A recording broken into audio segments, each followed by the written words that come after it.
بسم اللہ الرحمن الرحیم۔ رسول اللہ صلی اللہ علیہ وآلہ وسلم نے ارشاد فرمایا، قیامت کے دن عبادات کے متعلق سب سے پہلا سوال نماز کے بارے میں ہوگا۔ جس کی نماز ٹھیک نکلی وہ کامیاب ہو گیا اور نجات پا گیا، اور جو نماز میں خراب نکلا یقیناً وہ ناکام و نامراد ہو گیا۔ رسول اللہ صلی اللہ علیہ وآلہ وسلم نے ارشاد فرمایا، دعا تقدیر کو بدل دیتی ہے۔ حسن سلوک سے عمر میں اضافہ ہو جاتا ہے۔ بے شک آدمی گناہ کے ارتکاب کی وجہ سے رزق سے محروم کر دیا جاتا ہے۔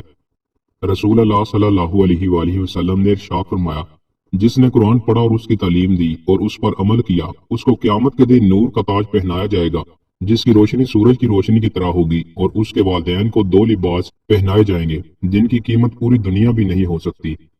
رسول اللہ صلی اللہ علیہ وآلہ وسلم نے ارشاد فرمایا، جب میرے دل پر غبار سا چھا جاتا ہے تو میں اس کیفیت کے ازالے کے لیے ایک دن میں 100 بار اللہ سے استغفار کرتا ہوں۔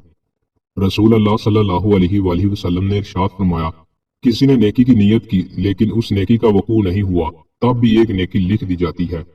رسول اللہ صلی اللہ علیہ وآلہ وسلم نے ارشاد فرمایا، کوئی اس وقت تک کامل مومن نہیں ہو سکتا جب تک اپنے بھائی کے لیے وہی پسند نہ کرے جو اپنے لیے پسند کرتا ہے۔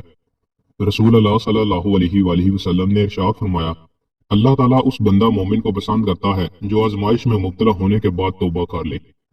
رسول اللہ صلی اللہ علیہ وآلہ وسلم نے ارشاد فرمایا، کیا میں تمہیں جہنمی لوگوں کے بارے میں نہ بتاؤں؟ سخت مزاج، بد اخلاق اور تکبر کرنے والا جہنمی ہے۔ دوستوں، مزید اچھی ویڈیوز کے لیے ہمارے چینل کو سبسکرائب لازمی کریں۔ بہت شکریہ۔